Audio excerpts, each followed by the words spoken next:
All right, today we're gonna make the Ojibwa bird snare. All right, so we got us a stick here that is about maybe 5 feet tall, something like that. It don't have to be that tall, it don't have to be too tall.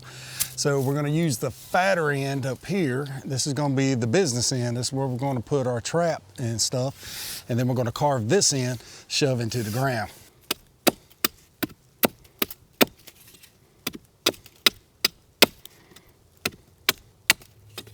Now that should go into the ground nice and good. Now on this side right here, you want to cover it flat here and flat here.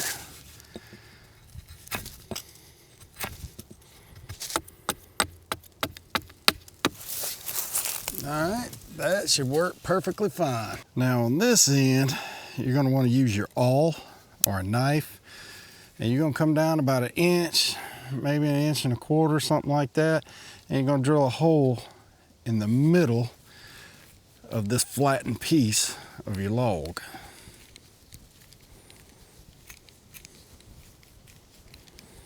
All right, we got a nice little hole in here. Now let's go ahead and make the trigger portion. All right, we got us a nice little tree branch here. I got a little wire coming off on this side that's gonna hold our noose. And we'll just trim it up, make it look pretty. There you go, just like that. Now, the trick is this can't be too big that it fits all the way up in that hole. So what we're gonna do is we're gonna taper this down where it barely fits in that hole. Just like so. There you go, just like that. So what you want it to do is you want it to fit in the hole, and then our knot for our trap is actually going to hold it in place. It's going to put tension on there, and then when a bird lands, this is going to fall out. Now, let me show you how we're going to actually put the trap mechanism together. So I got some paracord here. We're going to go ahead and use one of the strands of this paracord to be the snare. So we're going to go ahead and take all these strands out.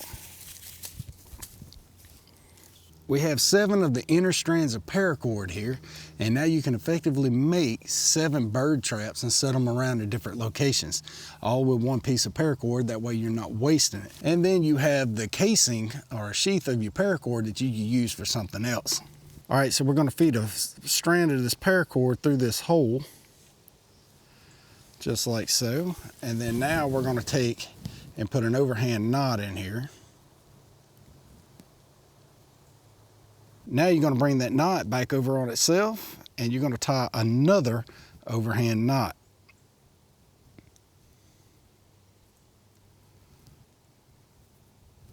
Just like that. And now you've created a noose here, and the more tension that gets pulled on that, the tighter it's going to get, and it's not going to go nowhere. Now to make this, we're going to set our trigger stick in here and set our noose out. That way we can see where we need to put another knot. So come back a little bit. And the whole idea is for the bird to perch on this ledge and then this fall off. So we're going to put a knot right about there. All right, now we have a knot right here, and it can freely pass through that hole. Now we got to put this in the ground and set it up. Now you want to place this away from the woods but close to a water source. That way when the bird goes down to get water, it'll fly back up here to land, look around, make sure there ain't no predators, and go back down to drink.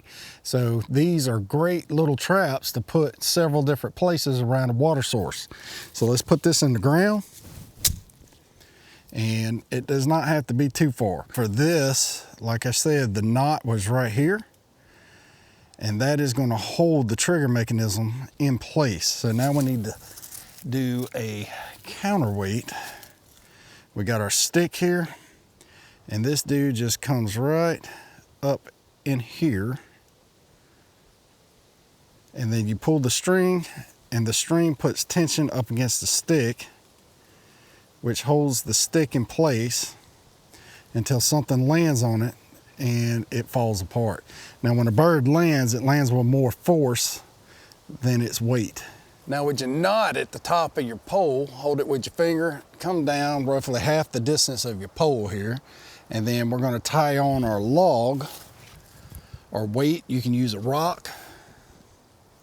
You can do whatever you want. Set your stick up in here, and then let that knot pull up against it. Let it go gently. You don't want to knock it off accidentally. And that should hold it with the tension on that knot. And then you just place your little trap up here.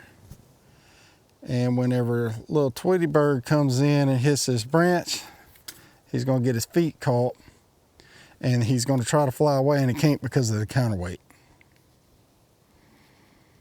So now you got it reset, so whenever little birdie lands on the stick, it gets caught, and you can have 7 of these dudes all over the place.